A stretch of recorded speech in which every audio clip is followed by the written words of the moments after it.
আসসালামু আলাইকুম। সংবাদে আপনাদের সবাইকে স্বাগত জানাচ্ছি। আমি ফিরোজ তোহা। শুরুতেই আরবে কেবলস সংবাদ শিরোনাম।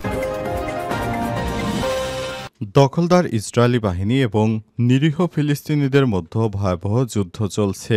আর এই মুহূর্তে আমাদের হাতে এসছে যুদ্ধের ভয়ঙ্কর কিছু গুরুত্বপূর্ণ আপডেট সংবাদ। প্রথমেই জানাবো, ভারত পাকিস্তান নিয়ন্ত্রণ রেখায় তুমুল গোলাগুলি। টানা চতুর্থ দিনের মতো নিয়ন্ত্রণ রেখায় ভারত ও পাকিস্তানের মাঝে হয়েছে তুমুল গোলাগুলি। আজ সংবাদ মাধ্যম এনডিটিভির প্রতিবেদনে এই তথ্য জানানো হয়েছে। এদিকে পাকিস্তান গোলাগুলি শুরু করেছে বলে অভিযোগ ভারতের।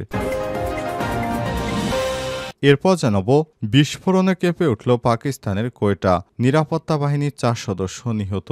পাকিস্তানের কোয়েটায় রাস্তার পাশে ভয়াবহ গাড়িবোমা বিস্ফোরণের ঘটনা ঘটেছে। এতে দেশটির প্যারামিলিটারি বাহিনী ফ্রন্টিয়ার কনস্টেবুলারির 4 সদস্য নিহত হয়েছে। আজ এই তথ্য জানিয়েছে দেশটির সংবাদ মাধ্যম ডন। এদিকে অন্ধকারে ঢাকা পড়ল স্পেন ও পর্তুগাল। সাইবার হামলার আশঙ্কা। ইউরোপের দেশ স্পেন ও পর্তুগালে পাওয়ার গ্রিডে ত্রুটি দেখা দেওয়ায় বিদ্যুৎ সংযোগ বিচ্ছিন্ন হয়ে গেছে। ফলে যানজটে অতিষ্ঠ হয়ে পড়েছে নগরবাসী। ফ্লাইট ছাড়তে দেরি হচ্ছে। সোমবার 28 এপ্রিল দেশ দুটিতে অবস্থার সৃষ্টি হয়েছে, খবর রয়টার্সের। এবারে জানাবো, গাজায় দখলদার ইসরায়েলি হামলায় একদিনে নিহত আরও 53 জন নিরীহ ফিলিস্তিনি। ফিলিস্তিনে অবরুদ্ধ গাজায় দখলদার ইসরায়েলি হামলায় একদিনে আরও 53 জন নিরীহ ফিলিস্তিনি নিহত হয়েছে। মেডিকেল সূত্রের বরাতে এক প্রতিবেদনে এই তথ্য জানিয়েছে কাতার ভিত্তিক সংবাদ মাধ্যম আল জাজিরা। এবং সর্বশেষ জানাবো, doctor Yunus red line cross করেছেন। স্ট্যাটাস শেয়ার করলেন সার্জিস আলম। প্রধান উপদেষ্টা অধ্যাপক ডক্টর মোহাম্মদ ইউনূস আওয়ামী লীগের নির্বাচনে অংশগ্রহণ নিয়ে মন্তব্য করার মাধ্যমে তিনি রেড লাইন ক্রস করেছেন বলে হুঁশিয়ারি দিয়েছে বৈষম্যবিরোধী ছাত্র আন্দোলনের অন্যতম সমন্বয়ক এবং জাতীয় নাগরিক পার্টি এনসিপির উত্তরাঞ্চলের সংগঠক সার্জিস আলম। প্রিয় দর্শক, এতক্ষণ শুনছিলেন সংবাদ শিরোনাম, এবারে বিস্তারিত। তবে তার আগে বন্ধুরা, অনুরোধ থাকবে এই সংবাদটিতে একটি লাইক দিন। এই চ্যানেলে আপনি নতুন হয়ে থাকলে আমাদের সংবাদটি দেখতে দেখতে চ্যানেলটি সাবস্ক্রাইব করে রাখুন। কমেন্ট করে বন্ধুরা আপনার মূল্যবান মতামত জানিয়ে দিন আপনি বিশ্বের কোন দেশ থেকে বা বাংলাদেশের কোন স্থান থেকে আমাদের সংবাদটি দেখছেন এবং শুনছেন। আর বন্ধুরা, গাজা যুদ্ধে আপনি যদি নিরীহ ফিলিস্তিনিদের ভালোবেসে থাকেন, কমেন্টে ইয়েস লিখে বিশ্ববাসীকে জানিয়ে দিন। এবারে বিস্তারিত।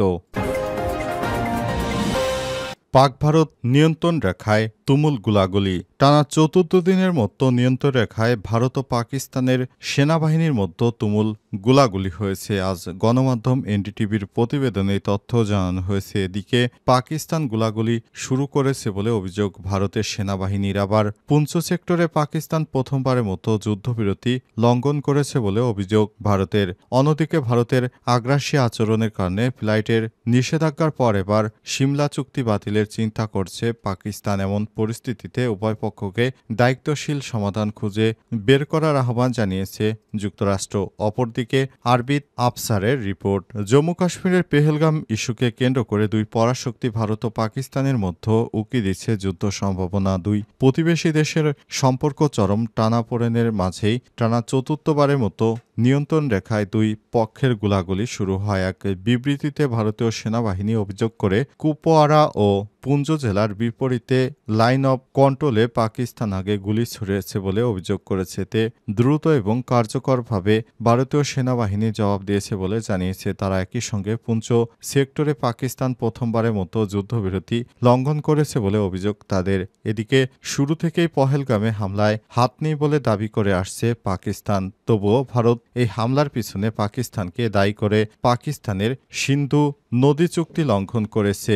এই ঘটনায় পাকিস্তানের প্রধানমন্ত্রী খাজা আসিফ বলেছেন, সিন্ধু নদী চুক্তি লঙ্ঘন করলে ভারতে আমরা পারমাণবিক হামলা করব, সরাসরি হুমকি দিয়েছেন তিনি। কোনো তদন্ত ছাড়াই রাজনৈতিক ফায়দার জন্য দিল্লি জলযুদ্ধ শুরু করতে ইচ্ছুক বলে দাবি করেছেন তিনি। তবে পাকিস্তানের বিরোধী দলীয় নেতা বিলাল ভুট্টো বলেছেন, সিন্ধু নদী দিয়ে হয়তো ভারতীয়দের রক্ত আসবে, না হলে পানি। তার মানে তিনি ভারতীয়দের রক্ত দিয়ে রঞ্জিত করবেন সিন্ধুর পানি, এমন হুঁশিয়ারি দিয়েছেন তিনি।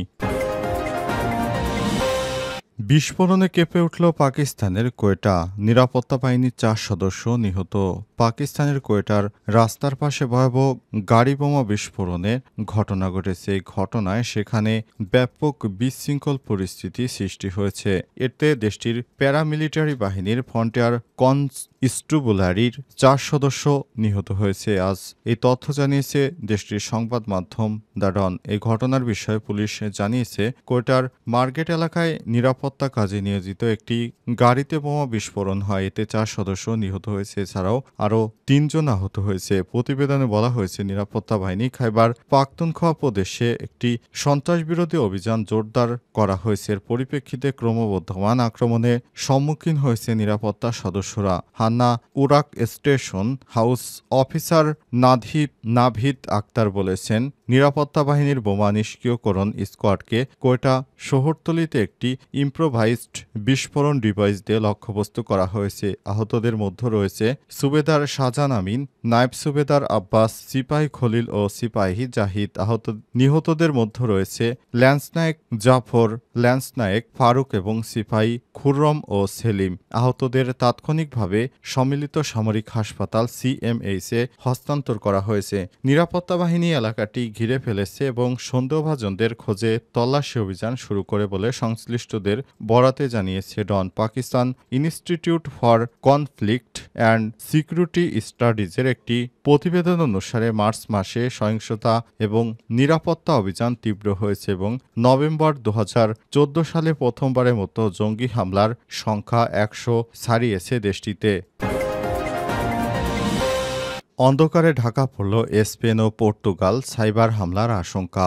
ইউরোপের দেশ স্পেন ও পর্তুগালে পাওয়ার গ্রিডে ত্রুটি দেখা দেয় বিদ্যুৎ সংযোগ বিচ্ছিন্ন হয়ে গেছে। ফলে যানজটে অতিষ্ঠ হয়ে পড়েছে নগরবাসী। ফ্লাইটেও ছাড়তে দেরি হচ্ছে। আজ সোমবার ২৮ এপ্রিল এই ঘটনা ঘটেছে।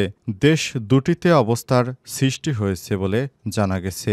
বিদ্যুৎ পরিষেবা সংস্থা গ্রিড সংযোগ পুনরুদ্ধারের কাজ করছে। তবে স্পেনের ইলেকট্রিসিটি ট্রান্সমিশন অপারেটর রেড ইলেকট্রিকা জানিয়েছে, কী কারণে পাওয়ার গ্রিডে ত্রুটি দেখা দিয়েছে তাৎক্ষণিক তার কারণ জানা যায়নি। এর ফলে ৬ থেকে ১০ ঘন্টা পর্যন্ত বিদ্যুৎবিহীন অবস্থায় থাকতে হতে পারে। কর্তৃপক্ষ জানিয়েছে, সাইবার হামলার কারণে এমনটা হতে পারে এমন আশঙ্কা উড়িয়ে দেওয়া যাচ্ছে না। বিদ্যুৎ না থাকায় পর্তুগাল এবং স্পেনের বড় অংশ জুড়ে ট্রাফিক কার্যক্রম স্থবির হয়ে পড়েছে। ট্রান্সপোর্ট নেটওয়ার্ক স্থগিত করা হয়েছে। হাসপাতালগুলোতে অন্ধকারে ডুবে গেছে এবং মানুষজন মেট্রো এবং এলিভেটেড যানবাহনে আটকে পড়ে আছে।